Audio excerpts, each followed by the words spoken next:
Hello, everyone, and welcome back to the Frum Health Club podcast. I'm your host, Mendo Krashunsky, and here at the Frum Health Club, we believe that health is not just about looking good or hitting numbers. It's about having the strength, energy, and clarity to serve Hashem to the fullest. Every story that we share is about showing what's possible when body and neshama work together. And today's guest is a perfect example of that balance. At 35 years old, Aharon Ross found out that he had diabetes, and that definitely could have been a start of a slow decline. Instead, it became the turning point that transformed his life. And in just 3 months, he was able to drop 21 pounds and put his diabetes under control and discovered a passion for running that has now spanned over 2 decades. Despite having a major knee injury that doctors said would limit him, Aharon has gone on to run countless marathons, maintain a 6 day a week training schedule, and even was able to run over the whole perimeter of Manhattan, which is considered an ultra marathon. But what truly makes his story unique is how he balances peak physical discipline with spiritual dedication. Alongside his intense training, Aharon is committed to learning Torah for 2 hours every single day and even incorporates blessings and spiritual connections into his runs. Beyond his own achievements, he's also inspired an entire community, building a running group that's helping people of all ages and fitness levels shed weight, get healthy, and stay consistent, all while showing that the body and soul can be elevated together. Aharon's journey is about grit, resilience, and the incredible things that happen when you refuse to quit in your health, in your faith, and in your purpose. This is definitely an episode that you do not want to miss. And with that, Aharon, welcome to the podcast. Hi, good afternoon. Thank you very much. I'm happy to be part of this and looking forward to a lively discussion. Great, great, wonderful, wonderful. Aharon, if you could give us a little bit of your story, background about your journey. Could be before you got into fitness, just for the audience to know a little bit about you. Sure. Thank you.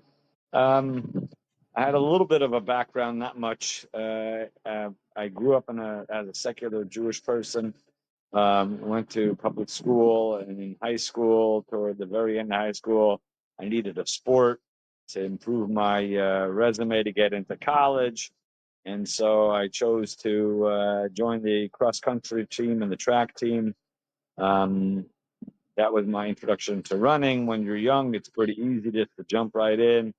I wasn't necessarily on the top of the team, but that was okay. The main thing was to get active, and I started that process, had a good time doing it, enjoying it as a 17, 18-year-old person.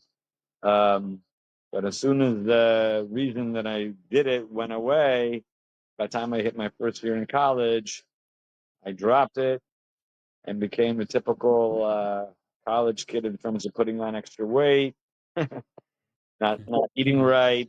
At the same time, it was a period of time where I went on my journey to become Frum during that from high school to college period of time. And the short story is once I became Frum, by the time I was a junior in college and became religious and really focused on that, it probably made it even more of a deterrent from anything in terms of exercise at the time. Especially, I graduated college a year later after I was from a year already, and went to yeshiva full time. And yeah, definitely, I would say that even became another determinant in active life. Sitting down, learning full time.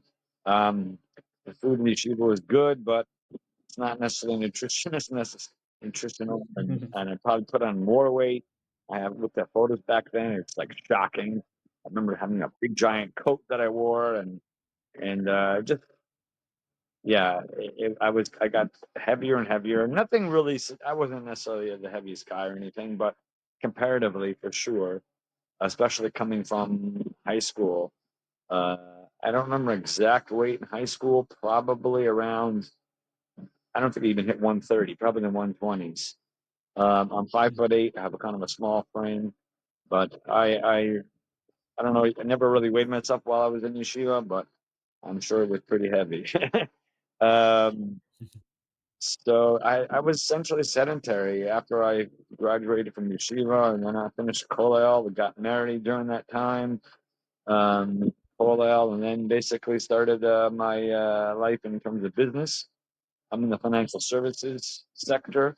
I'm kind of on the business side in terms of working with software developers to develop software for the retirement benefits that I'm involved in for my whole career.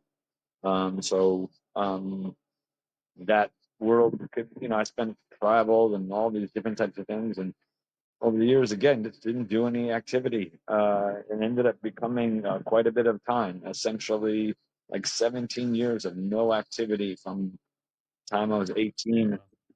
till 35. And as you mentioned, yeah, when I had a blood test and got diagnosed with diabetes, it was shocking. I mean, I was overweight, but not typically the kind of weight that would warrant that. But that's what God sent me. God sent me this wake up call, and they told me, "Hey, you need to get your diet in gear. You need to get active." So I got a nutritionist. They gave me a diet plan, and as you said, in a short period of time, 3 month period of time, with the diet and my exercise at the time was walking. It wasn't running, it was walking. I think that's actually an important part of things because people always feel pressured to like they got to run, they got to go out there and put in all these miles or get some stats or whatever the case is. No, just getting active by walking was a real trick, and it just essentially slowly changed into running during the summer following losing the weight. But then once I got into running, I was hooked, and that changed everything. Um, and as you said, managing my diabetes, which thank God I was able to do without any medication for 15 years. And that was based solely on eating the right diet. And the exercise was probably the biggest factor. Um, but it wasn't easy. It involved kind of, ramping up as my numbers came up where my blood sugar was a little higher. So I added another day of exercise, went from 3 days a week to 4 days a week, all the way up to 6 days a week. And it worked for a good amount of time. I was pretty happy for 15 years. Um, but then we got to a certain age, and then that's not possible anymore in terms of having that level of impact.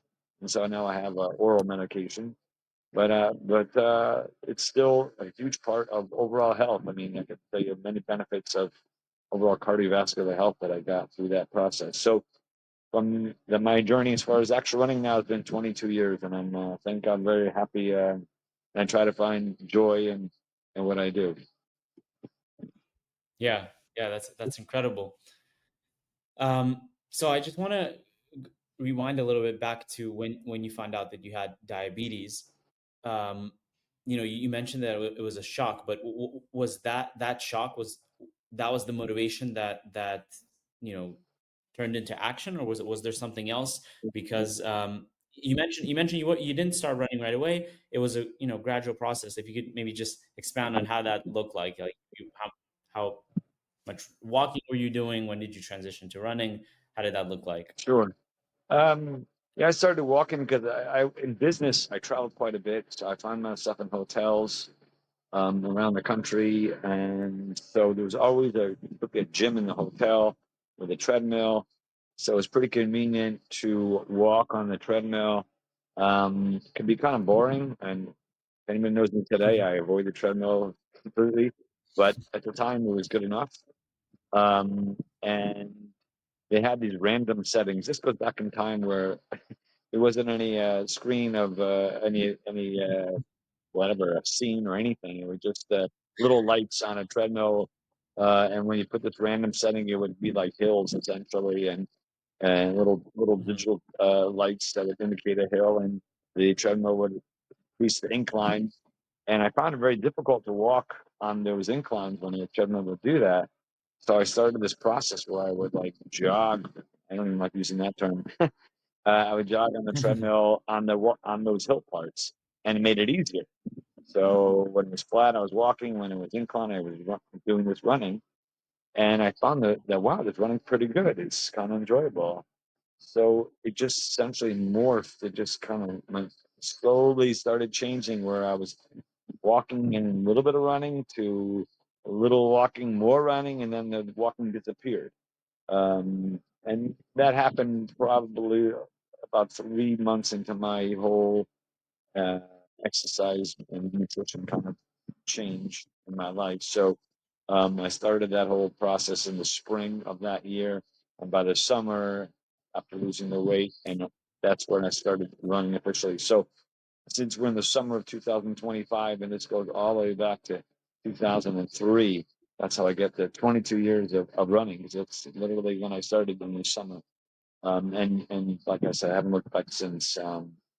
I like I said before, also that walking, I started a group in my synagogue called Aberdeen Runners, and that actually was those people in my synagogue who had the interest, who they different reasons lose weight, get active. They'd always ask me questions about what I was doing, marathons, this and that. And when I had to start with them, I'm not a coach or anything, but I have plenty of experience. So I just said, hey, let's just start walking and a little bit of running. And I know how difficult it is to run when you haven't run before, but breathing is very challenging. People usually get frustrated, like they can't run too far at all, and they get out of breath.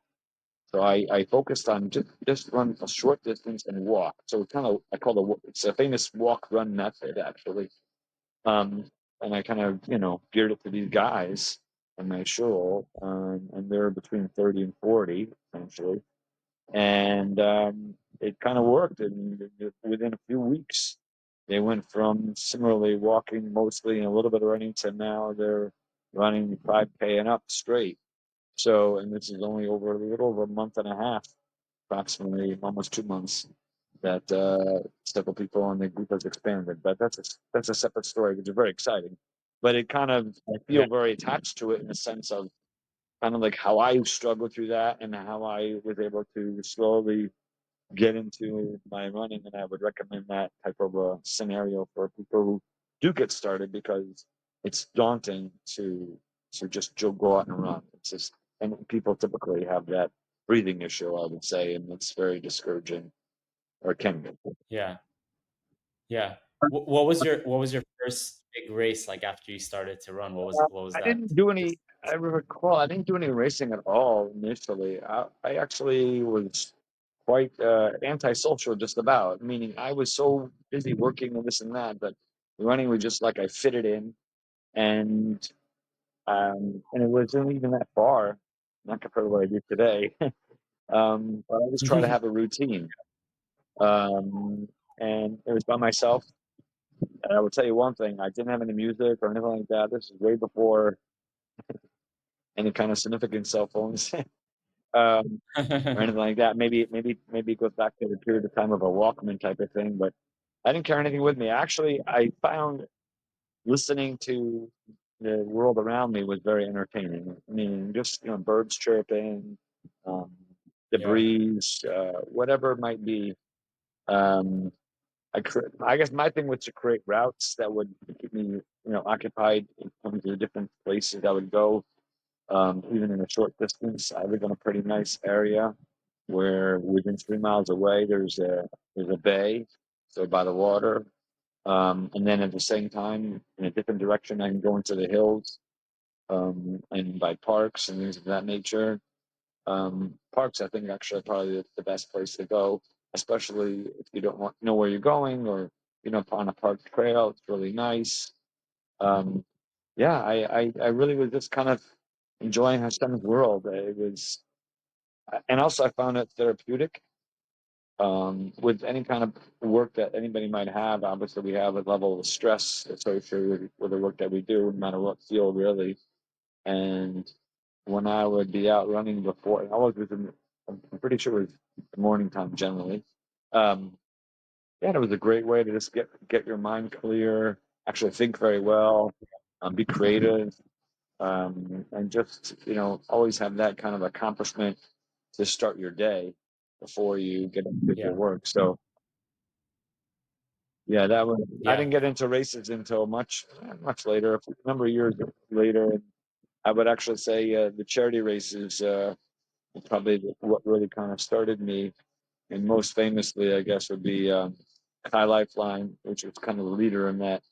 The whole idea of Mm-hmm. the Frum world, getting into running or biking or whatever. This was, I think it started with running. Biking didn't, well, not biking as far as the activity for them didn't exist. It was just the running, the Team Lifeline.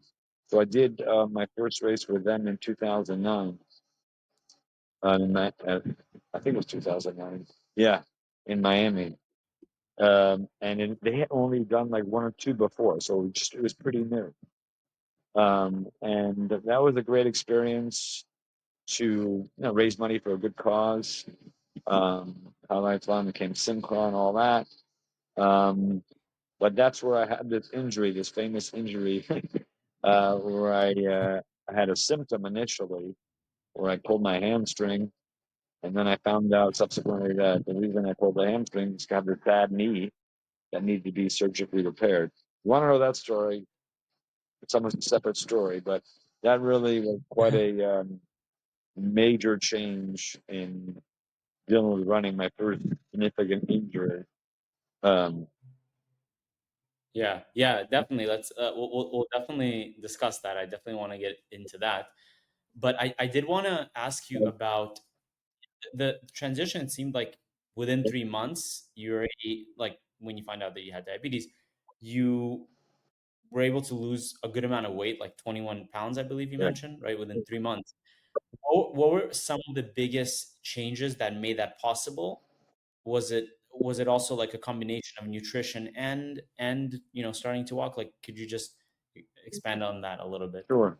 and share? Um, the nutrition plan that I got from this nutritionist was at the time pretty much what they called kind of Weight Watchers plan, which is portion control.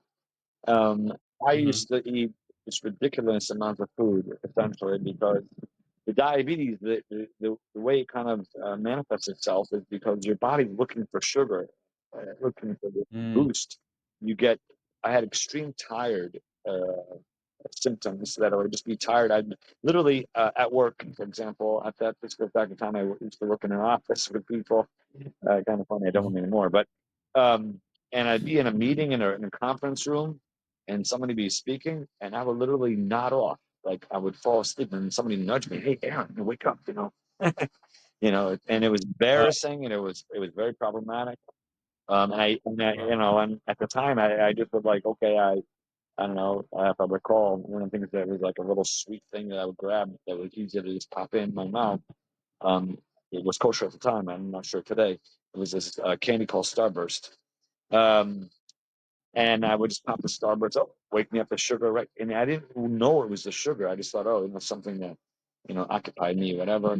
But I ate like crazy amounts of food. Like for lunch, instead of one sandwich, actually I had two full sandwiches. It's like four slices of bread, and I ate like it was ridiculous. And I would snack between meals and all this stuff. And it was all that was because my body needed the sugar to find the sugar from Mm, somewhere because I had this diabetes and I had no way to control it. So I made it worse by doing all this eating. My sugar was so out of whack. Again, I just didn't know. Um, yeah. so that portion control was huge because and hard, very hard. Because when you go from eating two sandwiches, now you're lucky if you even have one. It's like half. And so I had to count the carbs I was eating, the protein, everything, and they gave me a whole book that told me, this food counts as this much carbs and so on. And I had a certain number I was allowed or meal and so on. And even the protein, like, typically, like, nobody thinks about how much protein they're having. And you'd have like this big piece of, I don't know, let's say whether it's tuna fish or whatever it is, and you eat a whole can or whatever it is. And you, no, no, no, wait a minute, you got to measure it. So I got into measuring my Yeah. food. So the only thing I found, this is my trick for myself at the time, I had found it so difficult. Oh my God, to cut down eating. It's like when you're used to it. So Yeah. what one food that I knew in my plan was free, meaning it didn't count as a carb. I could have as much as I wanted. Was salad. So Hmm. I I wasn't very into like the regular what do they call that can't think. Oh, when you have lettuce, that you get lettuce, regular lettuce type thing. I like cabbage. Um, I Mhm. found cabbage is more like crunchy, and it's psychologically very good. Like you're crunching, you're moving your mouth. So I would eat these massive salads. Every item in my salad was free, meaning it's the cabbage, some other Mhm. vegetables, um, and then even the dressing. I ended up. I used to make my own dressing, which was actually pretty healthy. Oil and vinegar type of thing, and some spices, all good. So I would basically make up for my hunger, keeping the carbs and everything else exactly what I needed to do. I would get to eat a huge salad and also lots of water, Mhm. and that did Mhm. the trick. That allowed me to keep those numbers of the carbs and everything to exactly what I was supposed to have. I ended up learning some other small little things that helped me along the way, and that was nuts like almonds and other nuts, not peanuts. It's not real nut. Besides being Adama, not a eight, but there's other nuts where they're you gotta be careful because nuts are there various fat content in some of those nuts. However, when I was running, I was burning so many calories that the nuts were actually okay. And I Mhm. learned that balance. So the nuts certainly were Yeah. a good, healthy snack. And so I learned to kind of compensate. And when I would feel that those times of hunger, instead of going after a carb, actually nuts can be a carb too, but they're very low. I also found some other healthier alternatives like avocado, very healthy, and a good fat. I learned about good fats, um, avocado, olives, things of that nature. And so I just incorporated more of those. And because I was exercising, the fat wasn't a problem. I was burning enough calories. That wasn't a problem, but it was very good from the diabetes perspective. So these are the kind of things that were huge help to me, especially early on, overcoming the what you the habits that you develop that you like eating so many sandwiches and so on and so forth, or just larger meals, and getting over that Yeah. need to essentially move your mouth. Like you're always like, oh, I got a crumb. So that, like I said, the cabbage probably was my biggest help to feel like I'm eating something, but yet not impact my sugar level. Yeah. So that, Nice. Very yep, nice. that's some of the tricks that I Okay. learned practically. Yeah. Yeah. No, that definitely great advice. Okay.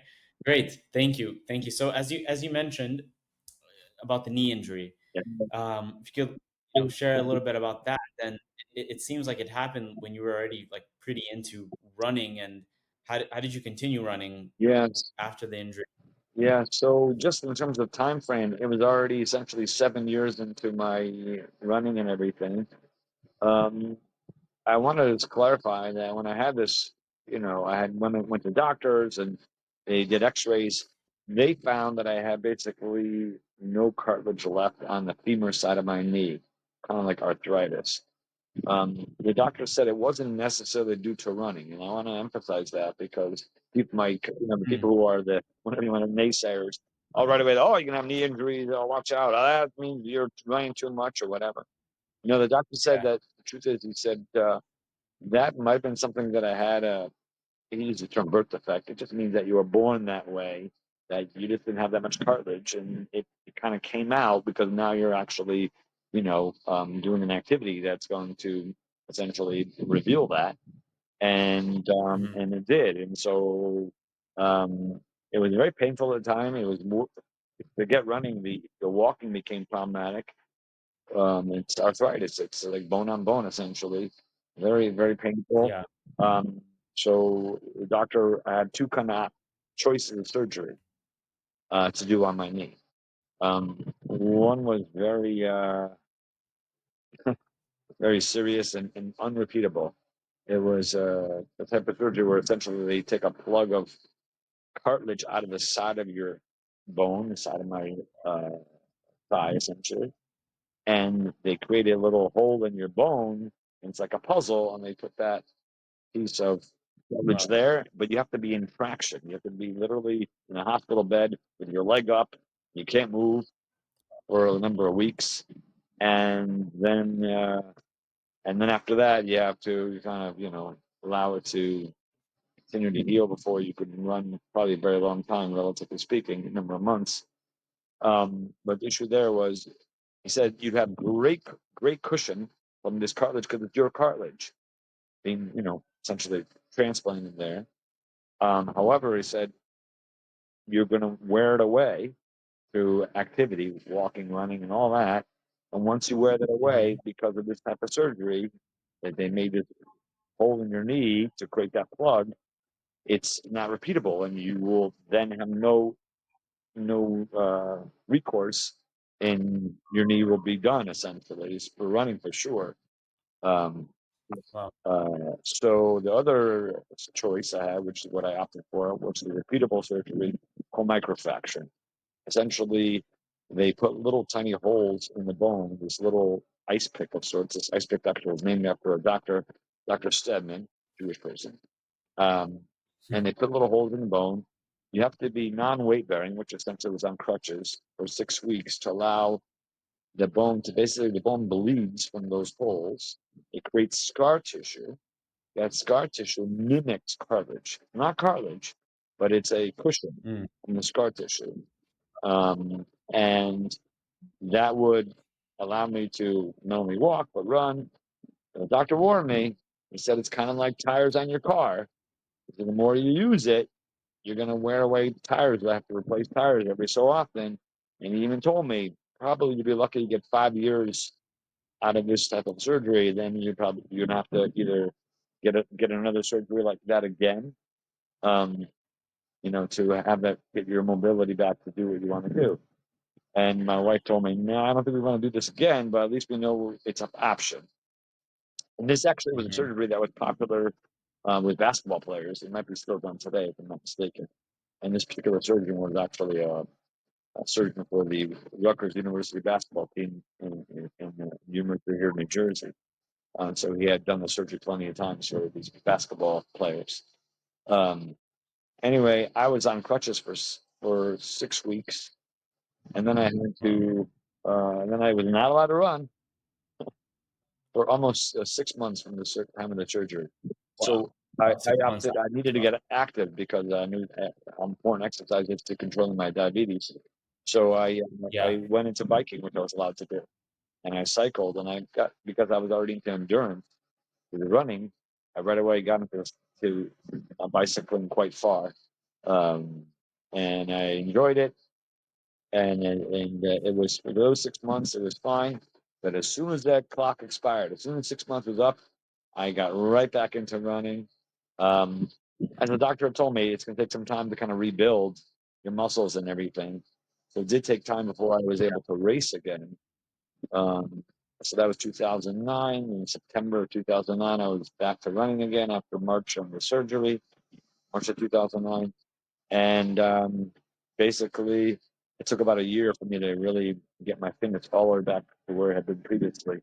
And I did my first marathon, actually, the New York City Marathon, in November of 2010. So, I guess the Wow. short story there is, though, is, and this is where I thank Hashem tremendously, is that 5 years passed and I was still running. I did have some challenges. And one of the biggest things was he was correct. The marathons are really hard on the knee. And I did two marathons, 2 seasons of marathons. Typically, people do like once every 6 months Uh-huh. in a season, like the fall, spring type of thing. I did that. By the time Hmm. I came around to a year later, I was training and my knee gave out. It just was too much. It felt pain. And so I backed off. I couldn't do the marathon, but I just kind of said that my most important thing is to stay healthy and keep running regularly. Yeah. And so I just kind of pivoted to do that. I did try a marathon a couple more times, but every time I would get to build the mileage up for the marathon, my knee would go out. So I said, okay, that's the wake up call. I just got to stay healthy. We'll just focus on that. So essentially, for eight Hmm. and a half years, I did not do any marathons and just ran regularly. My knee was good. I went past the 5 years. Uh, even all, What type of yeah. distance were you running? During that time, what type of distances were you running? So, that's interesting because what I kind of realized was it's the really long runs that especially are geared toward marathon or distance type of racing. That was the ones that really hurt the most. So I just basically spread my miles out throughout the week instead of worrying about one real long run and then shorter runs. Hmm. I said, okay, I'll keep it. Typically, I was going, let's say, around 6, 7 miles on a daily basis, and I just kept it at that. So I guess by the time I was up to 6 days a week, that's like 36 or 42, depending on 6 or 7 miles, 42-mile weeks. Yeah. Um, and my knee was good, and I was just, and over time, actually added more miles, but I spread it out. So just Hmm. each day, maybe instead of 6 or 7, it was 8, maybe 9. So I was doing even more miles. My weekly miles went up to from low of 40, 30, 40 to 50. And I saw no knee Wow. issue, 50-mile weeks. And I was doing 50-mile weeks week after week, and still no problems. So it essentially that was the trick of spreading those miles out. Um, You know, yeah. and yeah, and the time kept it going on, and I was thankful that I was still on that same one-time surgery, and my tires didn't wear out. And maybe I built up the muscles around my knee, which may have compensated for that. One other thing I want to add, this is probably pretty important, is how people run is people get lost in like, oh, I got to run with a certain form, and people think that they look a Hmm. certain way. Um, I ended up when I realized the pounding on my knee was part of the problem. I kind of consciously chose to change the way I was running. They call it your gait, Hmm. which is kind of how you move your legs whether it's shorter or longer. Stride is part of that. So I kind of shortened my stride. Also, didn't go as high when I would lift my legs. So people watch me run. Hmm. It doesn't look so cool. Like I don't have the running legs. Oh, look how fast that guy looks so fast. I look kind of like I don't know which one to call it. I cruise over the ground. I keep my legs very close to the ground. So I probably have a higher turnover, meaning how often my feet are hitting ground because I'm not raising them so high.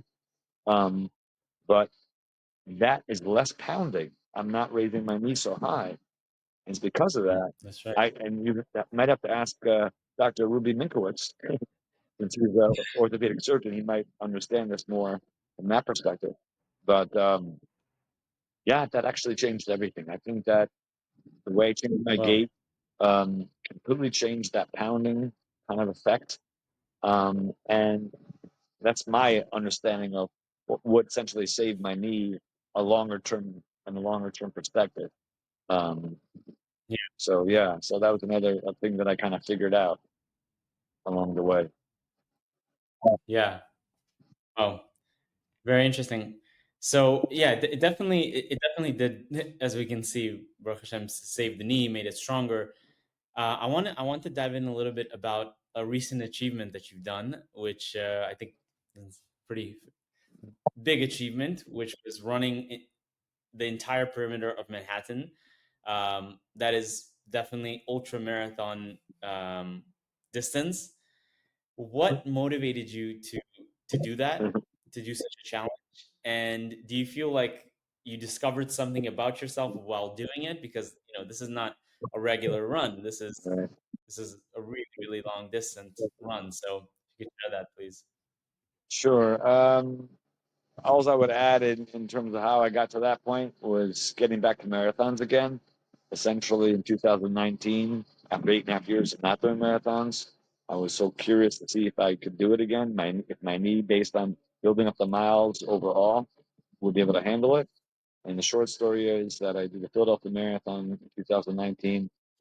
It went really well. The training was really a critical part of it, building that ability to run really long for the marathon. And once I saw that I was able to do that, that kind of opened up everything. COVID kind of literally took that away, at least for a bit of time. But then by 2023, I was running marathons every single season, spring, fall, and just continuing and getting better and stronger. I also did my own training. I realized part of the various training plans that are out there, they focus on Hmm. certain long runs and certain other types of speed workouts. And I remember how the speed workouts and combined with the long runs really hurt my knee. It made too much pounding, too much effort. So I discovered for myself that if I could find a way to just give a variety within the training that I chose to do. So I was essentially unconventional. And yes, I did the long run, but I ran on trails. I ran on all kind of terrain. So that's beaches, um, Hmm. uh, hard packed dirt, rocks, everything, uphill, downhill. And I just felt, essentially, I felt like I really strengthened my whole overall running ability, and that changed everything. I didn't fall into the standard training plan for a marathon, and Hmm. people would see what I was doing, that it didn't make any sense. And I did the long runs; that was kind of a standard, but I did all kinds of other things. Um, and I noticed I got faster and faster in the marathon. It became easier. And then I actually, besides the official marathons, I started in my training even going beyond what was typical.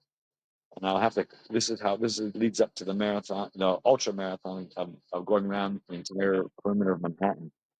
Um, I saw that I could run farther and farther.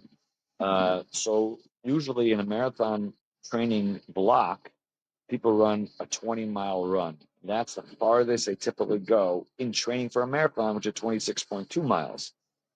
And Hmm. they do that 20-mile run maybe 2 or 3 times within the training, and then of course they have the final marathon itself. So I said, you know what, I can go farther than 20 miles in my training. So I did 21, 22, 23. And then I was like, why not run a marathon in my training? Who cares? So I actually just on a training, not even an actual official marathon. I started running a marathon before the marathon would come up in my training. Um, that was probably the biggest breakthrough. I saw how, thank God, how strong I was, that I could do that. I didn't do it at the pace I would do in a marathon, so it wasn't quite as fast. But it was just that Yeah. confidence that I could do that distance, and I had built up that overall endurance. Wow. That opened up like vistas. All of a sudden, I realized, wow, I could really run far. So, Yeah. so basically, I started essentially running more marathons than the official marathons. I would just go out and run, there's 26 miles or 27 miles. And the truth is, in my head, 27, that was like the farthest I ever went. 27.1, 27.2, somewhere in there. Hmm. And then I heard about this thing, the people like bucket list ideas. Oh, you ever do this? You ever do that? And I heard about this ultra marathon stuff, and I just said, I don't know. Part of the ultra marathon scene, number one, it was on Shabbos. Like most of these ultra marathon races are occurring on Yeah. Saturday. Not an option for me. I never looked at any even 5K races locally. Many of them happen on Shabbos. Not an option for me. Um, so because the ultra marathon typically is over like a couple of days, a lot of times. So they're Saturday, Sunday. So it just wasn't much of an Hmm. option.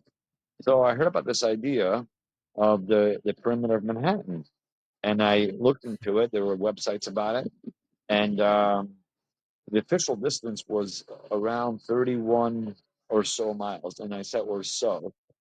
The issue in Manhattan, very Wow. simply put, is there is a path that goes around the perimeter of Manhattan. There's a couple of different paths. There's like the west side of Manhattan, I think called FDR over that side of it. And on the east side, there's actually a much more nicer path over there. But the issue, which is kind of typical for New York City, is there's a lot of construction. So that path is Mm. under construction in the various parts of it, especially on the west side. Hmm. Um, and so the detours, what you be on the path and you got to get off and back onto a road in order to continue following the overall perimeter. Added extra distance onto it, and so every time I looked for what people did out there on Strava and so on, I saw 31 miles, 32 miles, different numbers. It wasn't always exact. number. It wasn't good. Yeah. But I was intrigued by it. And when I was doing all those extra miles, I said, you know what? It's funny, it's not that long ago. This was, A couple months ago, yeah, right? In so back March. in, I think, March, I think it was March 31st or something. Um, Wow. anyway, I chose that time because it was the one um, marathon season in which I wasn't racing a marathon. I was doing a marathon. I signed up to what's called Pace a Marathon. I hadn't done this in a while. There Uh-huh. in a lot of big races, they have these what called pace leaders that will essentially Yeah. help other runners to achieve a certain goal time. And I'd done this many years before. And so I thought that'd be nice. Instead of just doing a race for myself, I'll help other people reach their goal. So Yeah. I joined this pacing group that does this at different races, and I signed up to do the Long Island Marathon, which I had done before. I signed up to do it as a pace group leader for 3 hours and 50 minutes for the goal time, which I could do no problem without being like Yeah. really fast for me. And Yeah. so I didn't have to train so hard for that. This is the whole point. I didn't have to train so hard because I was going slower than I typically go for racing. So because I wasn't training hard, I had all this extra miles I was doing, and I said, you know what? Maybe instead of worrying about I'm not training so hard, let me just go and try to do something that's just like out there. And then I came up with this idea. Let me actually go run around Manhattan. And it was over 30 miles, like I said, 31 plus miles. So I Wow. reached out to some other crazy runners. We need some people a little bit crazy. Um, and I got two other, well, really one other person, another Frum guy. I don't mind calling him out because he's a really, really cool guy. People can look him up if they want. A guy named Gedalia Halton. This guy is, I'm 57, by the way, very important to know. This guy is 30 years old, so quite younger Uh-huh. than me. To say at least I have kids that age. Um, anyway, and he was willing to do it. And then one other from guy um, wasn't going to do the whole thing, but he said he would join in for like 20 miles. I know that sounds pretty big already, but he was training for a marathon, so he had to do the 20-mile runs anyway. So it's like, I'll just go with you Mm, guys for my training run for 20 miles toward my marathon, and then I'll nice. join you for that portion. Um, Yeah. so he did that, and the we picked this day. I was a Sunday. We had time.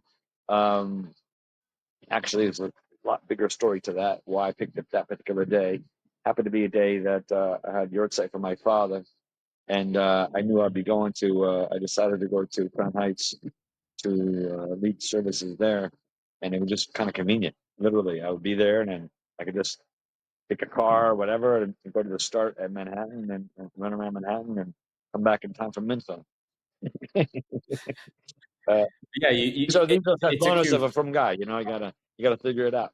So Exactly. so Exactly. It only took you 4 hours and 52 minutes, yeah, right? just under 5 hours, and I have to say, so being that Godard is much younger than me and fast too, he put a pretty good pace on this thing, and we were moving pretty fast. And I even said, Gedalia, be careful, we have a long way to go. He had not run this far either. Both of us had like the longest runs that we ever had done was like around 27 miles. So we didn't have this experience. We both run a lot, Wow. so we kind of knew that maybe we'd be overall, okay, but we didn't really know. It's kind of like putting it out there, like going beyond your limits. And yeah, and and he made the greatest decision, and I thank Hashem for this. We said, let's go on the west side, east side first, and come back to west side. And the reason why this Uh-huh. was really a genius idea, and Hashem, thank God, put this in his head, was that on this west side, or the east side, on the east side were all the detours. Most of the detours that we had, most of the construction was on this east side, along that FDA. Uh-huh. And so when you're early on in your run, we have more energy.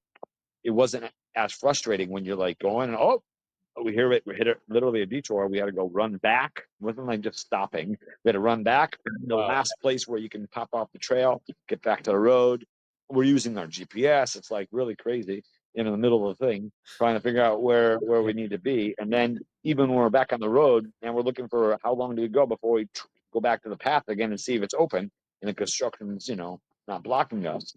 And so we Yeah. did all this, but we got cut off by construction so many times. So we had to reverse, go back, and it was very like physically demanding. You're getting into a good rhythm, and all of a sudden, wait a minute, oh, turn around, find the road, all this stuff. So it was crazy. And we saw we're adding more mileage on because we're not continuing. And so we knew Yeah. that 31 was going to be 32, going to be 33. It was creeping up because we're doing extra distance. Um, What was the total distance? It was 33, right? so the total distance really was about 34 miles. Wow. It was Wow. 34 miles. Gedalia hit his total distance about 34. I ended up was so concerned that I would make sure I got completely around Manhattan. I couldn't remember exactly where we started. All I remember was the bridges. So I said, did I start by the Brooklyn Bridge or the Manhattan Bridge? And I was like, really couldn't remember. So I ended up going by the Brooklyn Bridge first. And I said, I'm going to make sure this circle is complete. So I said, I'm going to keep going. And they're like, they're finished. They stopped. They're a little behind me. And there was another guy had met us to kind of take us in the last bit. And they stopped and they were like yelling for, hey, Aaron, it's over. Stop. And I was so like, I don't want to miss this complete circle. So I kept running all the way Yeah. to Manhattan Bridge because I knew we passed the Manhattan Bridge when we started. Mhm. So I Yeah. got there and turned around and I ended up having 34.6, but that was Wow. and, uh, 34. Wow. and it was fast. The, That's the incredible. the average time was really fast because these young guys pushed me. Yeah. I mean, some people do a marathon in that time. Yeah, You, it you was know, it was quite yeah. fast. Our average pace, even including we stopped at one time for the bathroom, and one time for my friend didn't bring water with him, so he stopped at vending machines to get like a soda or something. Yeah. Wow. And even with Wow. the So stops, we had 5 minutes worth of stops in almost 5 hours, which is nothing. And so just if you take into just 5 minutes. consideration that we had an average pace of 8 minutes and 38 seconds with stops. I Wow. personally don't care. I stopped my watch when we stopped. So my watch actually said that I ran 8 minutes and 28 seconds, 10 seconds faster because that 5 minutes didn't count on my watch. But either way, Hmm. it was a tremendous pace for that distance. And what was great is I finished feeling good and I finished running really strong. And I was like, wow, Wow. this idea of going beyond your limit was something that I had done in general, and I like really felt like what we do in terms of exercise. A lot of times we put our own limitations on ourselves. I can't do this. I Hmm. can't do that. That's too far. That's too fast, or whatever. And I think that's one of the lessons that I've learned over time is breaking through those boundaries to help us kind of reinvigorate ourselves and to also reveal what Hashem has given us in terms of our Yeah. potential. Yeah. Yeah. And I mean, you mentioned that you felt great. I saw the picture that you shared with me that you were at, in Mincha at 770, like nothing happened. Yeah, that was Just, later in the day. I went back to, I took my father's yard side. I went to Daven Mincha. And after Daven Mincha, I just was very happy, of course, with the accomplishment.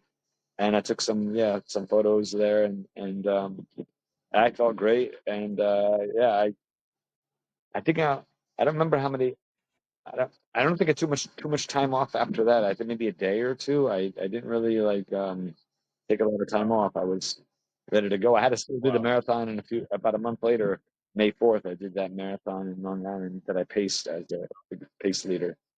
So I still had That's what amazing. to accomplish. I didn't really take much time off after this ultra marathon. Wow. Yeah. That's incredible. How many calories did you burn in I that I run? did. You know what? I in general after marathons, it's just a marathon. You can't even eat enough to make up for what you burn.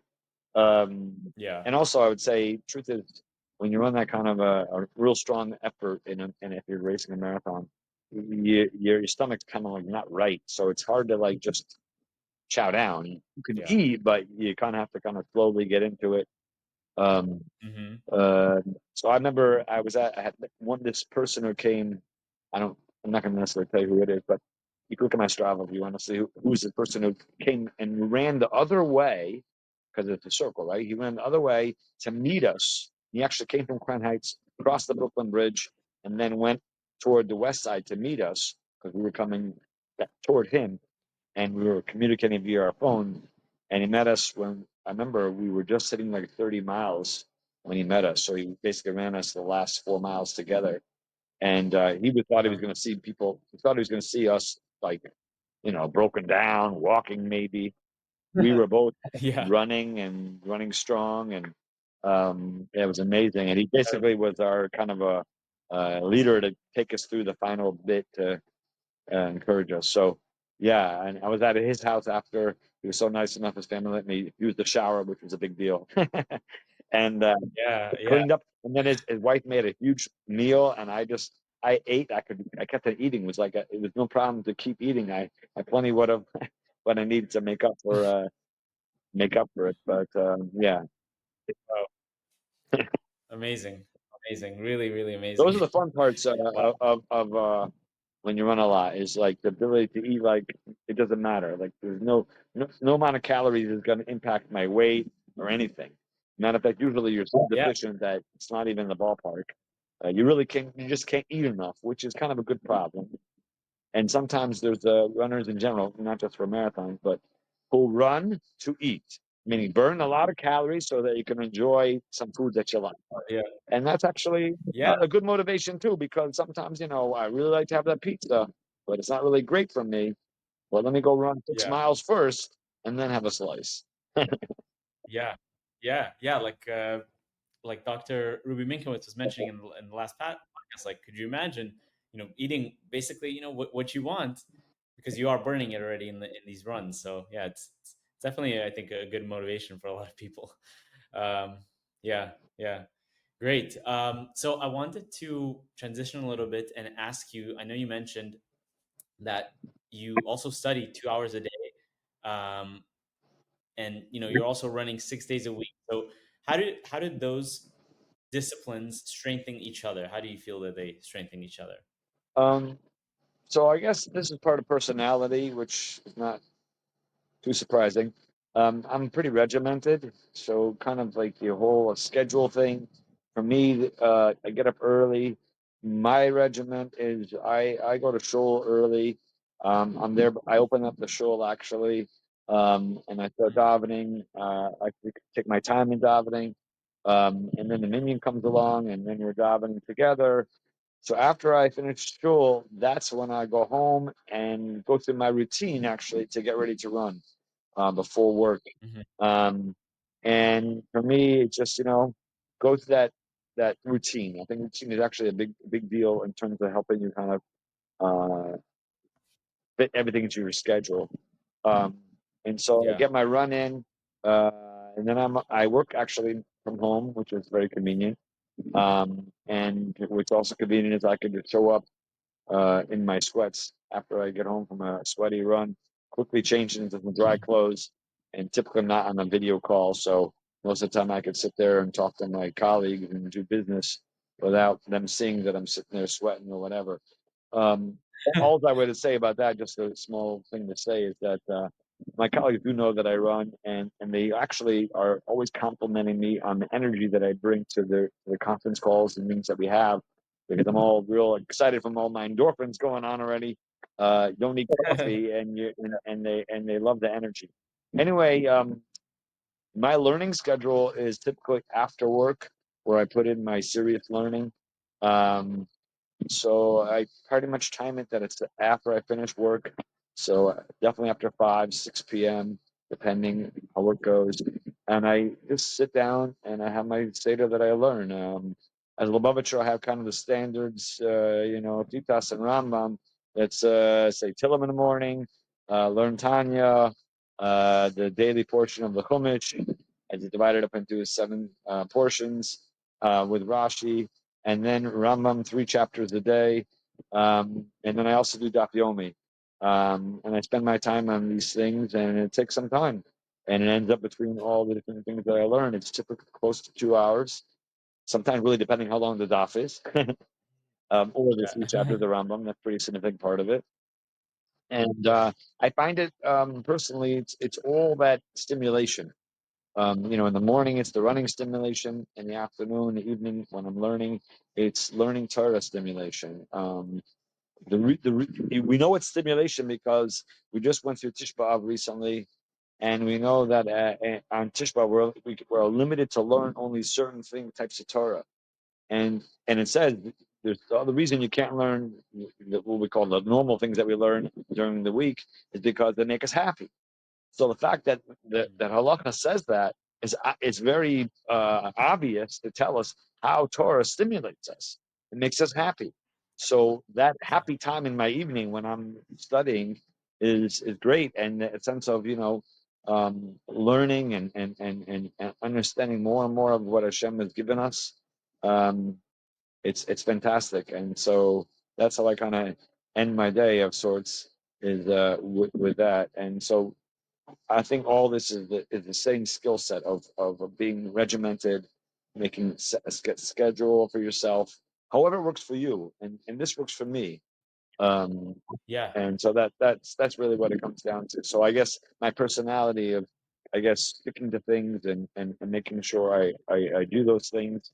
Um, Even our little Aberdeen runner group, they noticed that. They said, "Oh, well, not only do I run a lot, I'm also learning a lot." We have a number of people in our shul who do daf yomi, for example, and that in order to accomplish that by itself, you have to be regimented. You have to set aside the time to commit to that. Yeah. And Baruch Hashem, it's very good and a great accomplishment. So I'm glad I get to make Yeah. siyumim because of daf yomi. I'm making a siyum in shul fairly regularly, so it's pretty nice Yeah.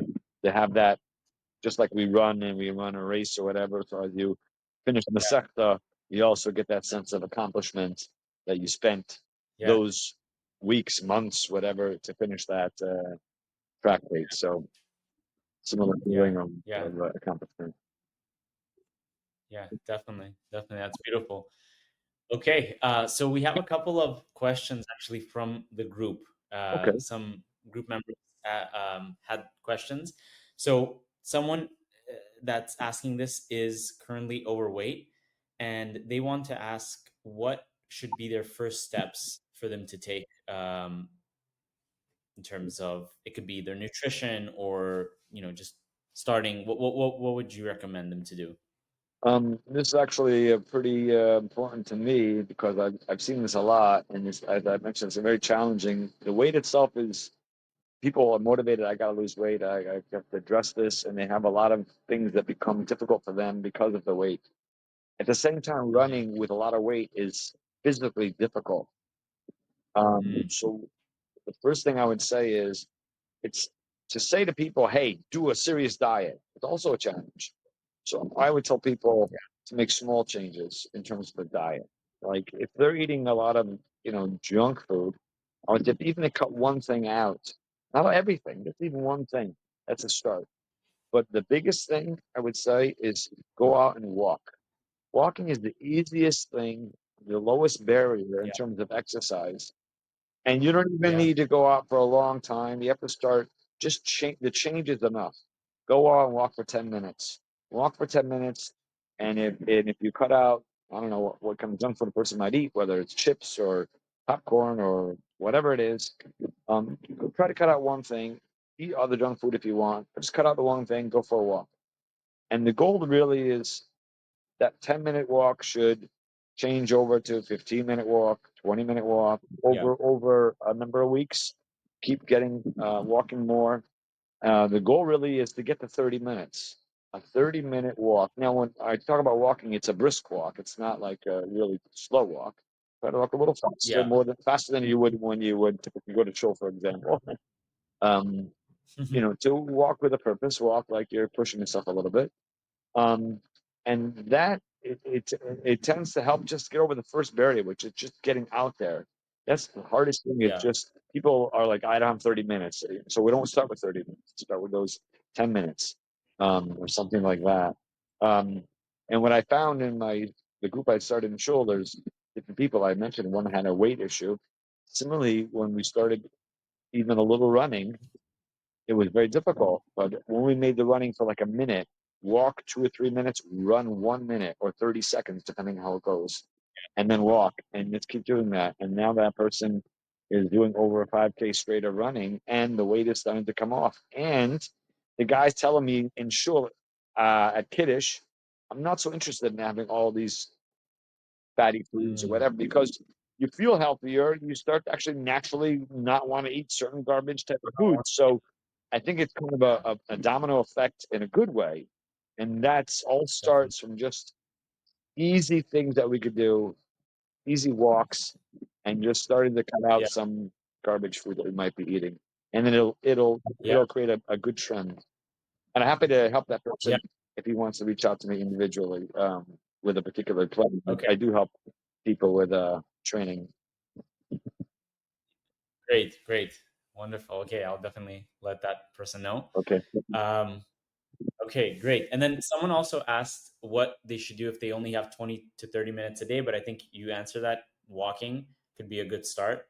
And I think, as you mentioned, like walking is definitely underrated. It's a great way. Anyone can do Yep. it. It's a great way to lose, calories and just start to be more active.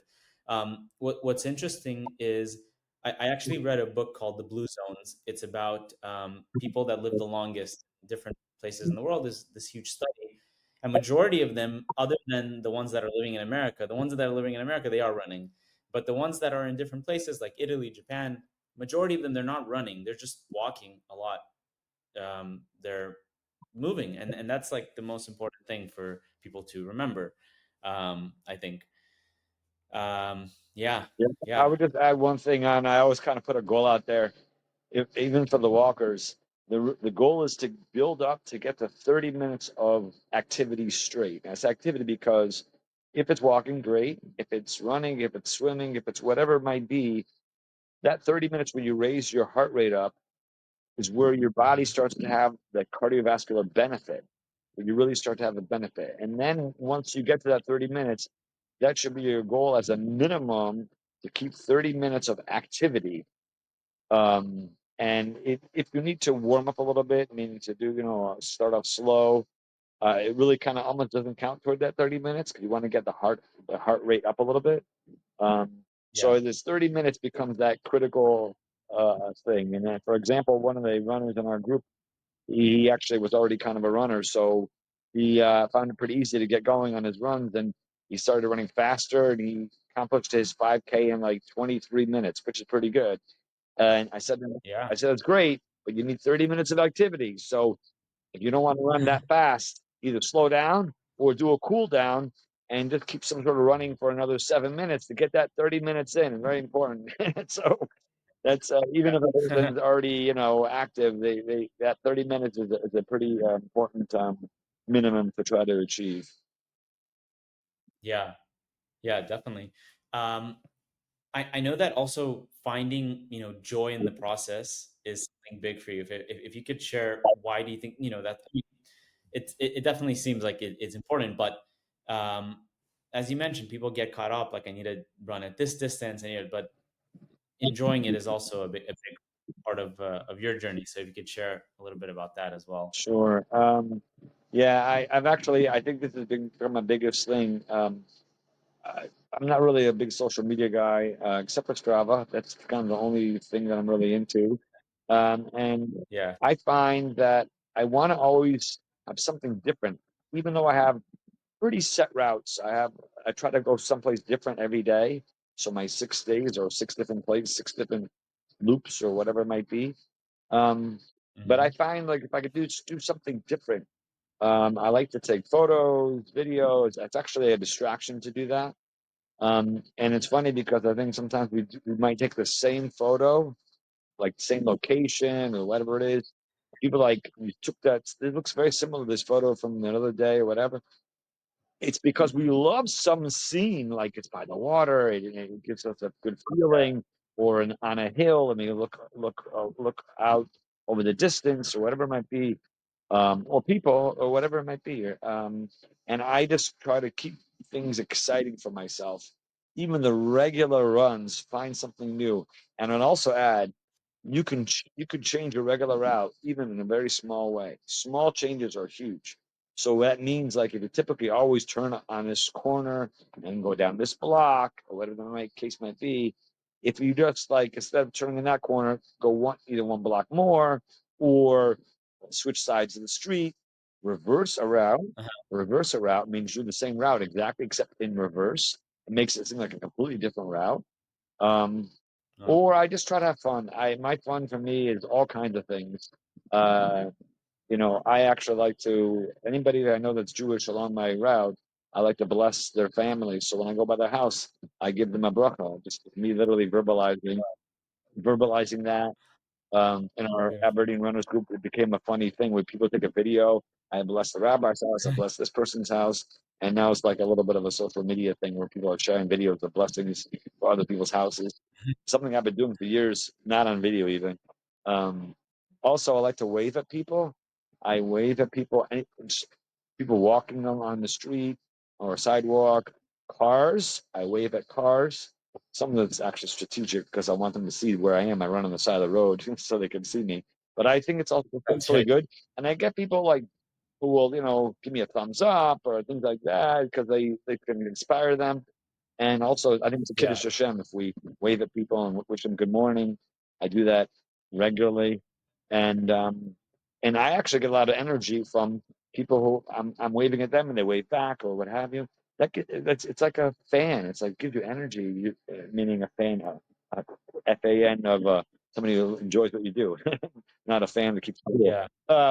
Anyway, it's just I think when you give energy, you get energy back, and I find stuff Yeah. like that. It makes my runs just enjoyable.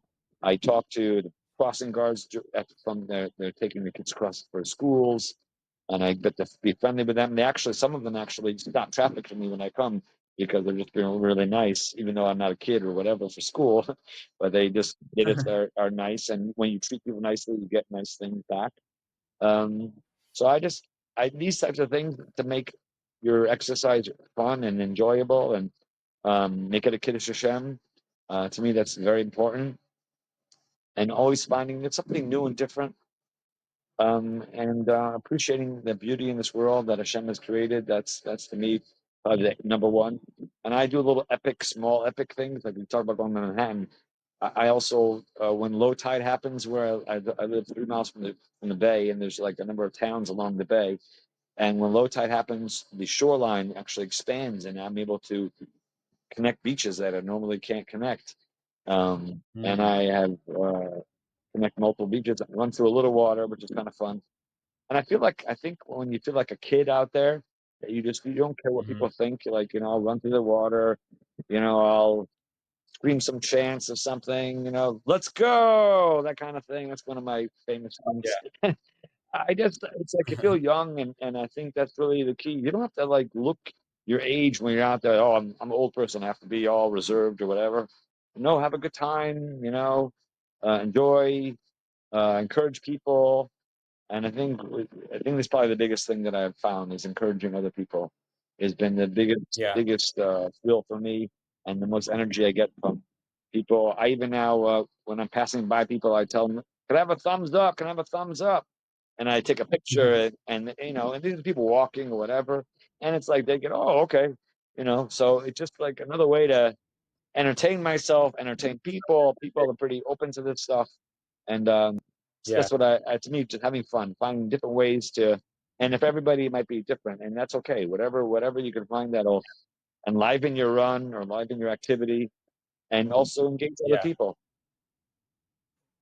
Yeah, yeah, definitely. I think that's a huge benefit of running is that you're outdoors, you're seeing different places, you're in nature. Um, when I started to run more and post all these also different pictures, nature, the beaches here in Ashdod, they're beautiful, different parks.